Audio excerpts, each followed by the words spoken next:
What's up? This is your boy, Jodecideion, and you're watching The Sport of Kings. Wildcats. Well, they call me the one and only. I make sure your girl is never lonely. It's the Sport of Kings. Better than me. Football. Welcome to Week 3 of the National Football League 2010 regular season. I'm your host, the one and only Jodecideion. Now that Week 2 is over with, things are finally taking form. From a football fan's point of view, you are allowed to start to have these opinions, these assumptions about your favorite teams. If you're a fan of the Houston Texans, feel good about yourself. Your team may actually be legit. They may be on their way to making their first playoff appearance. And even with that loss to the Houston Texans by the Washington Redskins, if you're a Redskin fan, feel good. You have your quarterback. You have a coach who knows what he's doing. You're on your way up. I ain't going to say playoffs, but you're on your way to being a winning team. And finally, even though you win a Super Bowl, it doesn't mean you have the true heart of a champion. But sometimes those rare teams do. They find ways to win at all times. No matter how bad things are going, they always find a way to pull it out. New Orleans Saints, you do have the heart of a champion. Now to the other side of the spectrum. If you're the fans of the Minnesota Vikings, be very afraid. You have no offense at all. Brett Favre is playing like crap. You have no receivers, and you can stop Adrian Peterson just by putting 8 in the box, 9 in the box. Your defense hasn't lived up to its number 1 ranking it acquired last year. It hasn't stopped anybody. It hasn't caused any turnovers.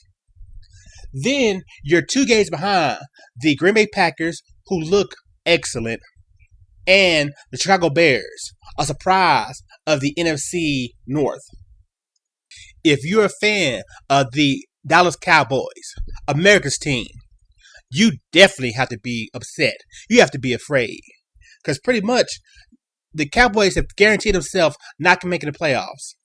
They're 0-2, and even though they're only 1 game behind in their division, they still have at least 5 more games they're guaranteed to lose this year, playing some of the best teams in the NFL. And so these 2 games you lost that you should have won, that was going to build your momentum, give you a chance to lose some of those harder games down the line. Now you have no room for error. You lose next week to the Houston Texans, you done. Now, before I go into the next segment, let me give a shout out, a little love to the Pittsburgh Steelers. The Steelers are real. They're a real football team. They're about it. You have no quarterback, means you have no passing offense, means all you can do is run, means the defense put 9, 8 in the box to stop you. Yet they still found ways to win. They still found ways to dominate. Pittsburgh Steelers, you guys, you're real. Much respect. And then to the Kansas City Chiefs, much love to them. See, I'm an old school Kansas City Chiefs fan back in the day. Back when they had the likes of Derek Thomas, Neil Smith, Daryl Carter, John Hasty, Steve DeBerg, and my boy, Nick Lowry. So big ups to the KC Chiefs. Keep it going, y'all. And now, I'd like to welcome you to my new segment called Activating Beast Mode.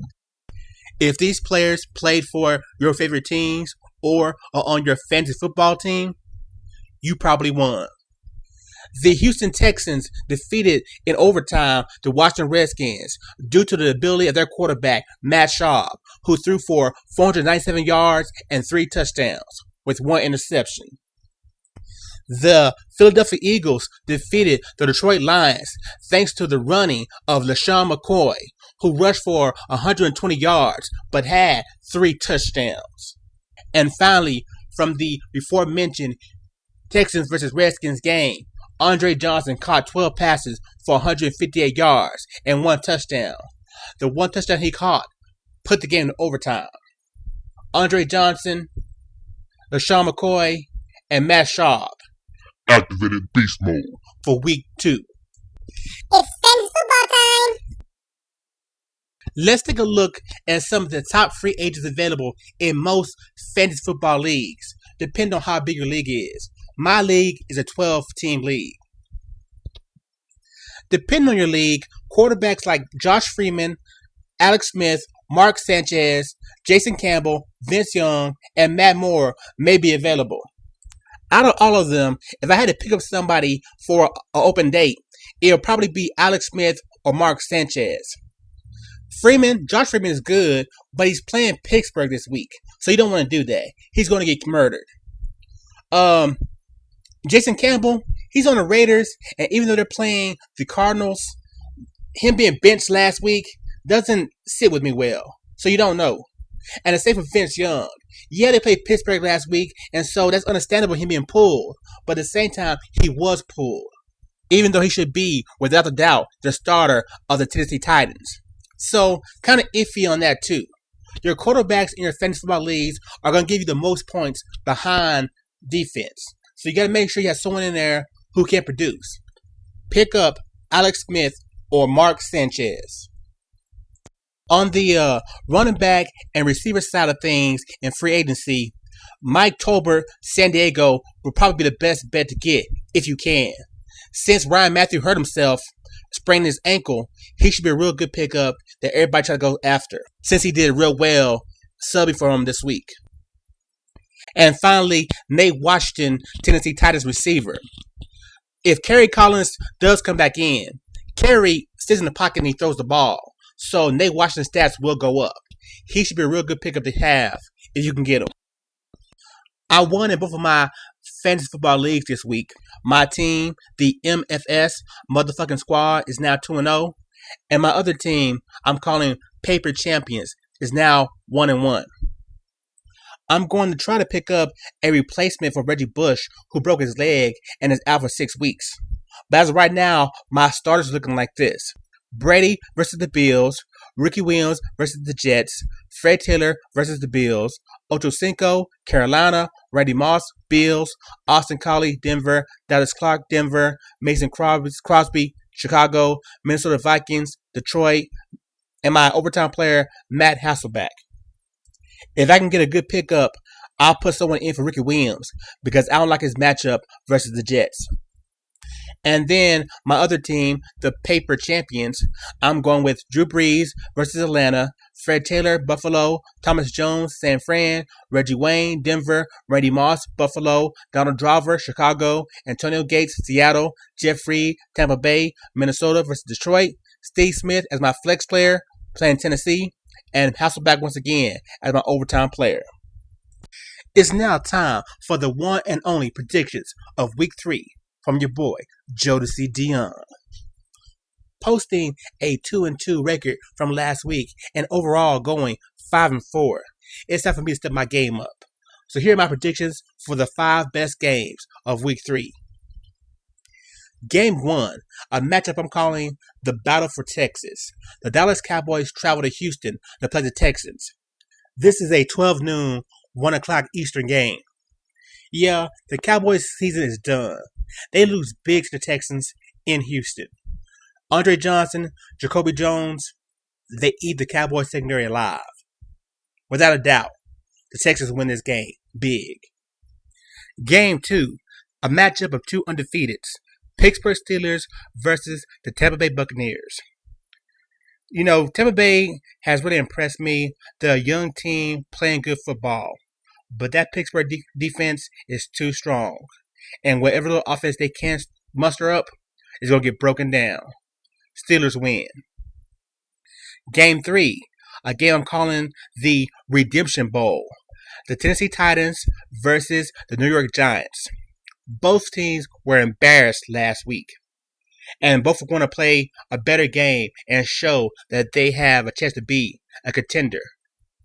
I'm giving this game to the Titans. They're not playing a defense the caliber of the Pittsburgh Steelers.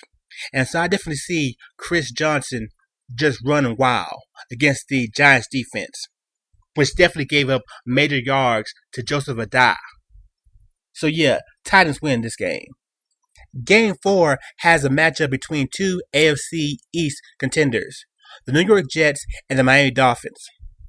The Jets, after getting an impressive win versus the Patriots, look like they're going to reclaim the throne. But the Dolphins are looking pretty good too, and the offense is finally starting to click. But still, I think the Jets go down to Miami and beats the Dolphins. And finally, Game 5, a Monday night event, a matchup of two undefeated teams, the Green Bay Packers versus the Chicago Bears, playing for early bragging rights for the NFC North title. I believe the Bears are an improved team, but then they played the Detroit Lions and a Cowboy team that had no idea what the hell they're doing. The Green Bay Packers seem legit, and their offense is amazing. Aaron Rodgers eats up the Bears secondary, and the Packers win. Before I end this episode of the Sport of Kings, I want to go out with a final thought. Something similar to Jerry Springer's final thought or Scott Van Pelt's One Big Thing. My thing is called Hear Me Out. Hear me out. You know, I love sports. I love watching football, but I don't see myself ever again being able to follow one team or a group of teams. And you know why? Because the caliber of the players on these teams is not up to par. They're not like how they used to be back in the golden age of football. And I noticed this even more last night when I was watching the San Fran Saints game. During halftime, there's a celebration for Jerry Rice. They were retiring his jersey. And all the great past 49er greats were there. Jerry Rice, of course, Joe Montana, Steve Young, Ronnie Lott, Roger Craig. I mean, there was more guys I could mention, but all those guys were there. And think about it. At one time, all those guys were on one team. That's a great team because they had great players. Now look at the new 49ers team.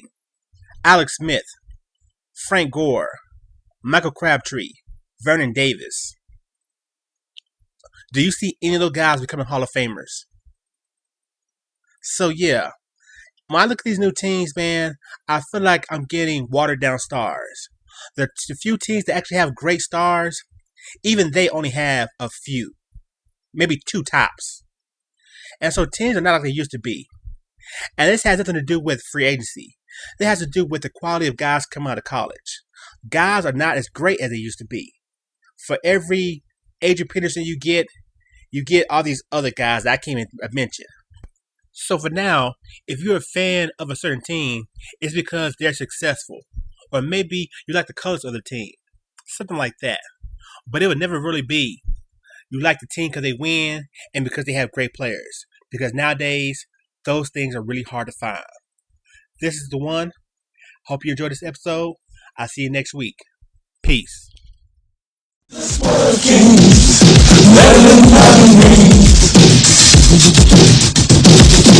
Football.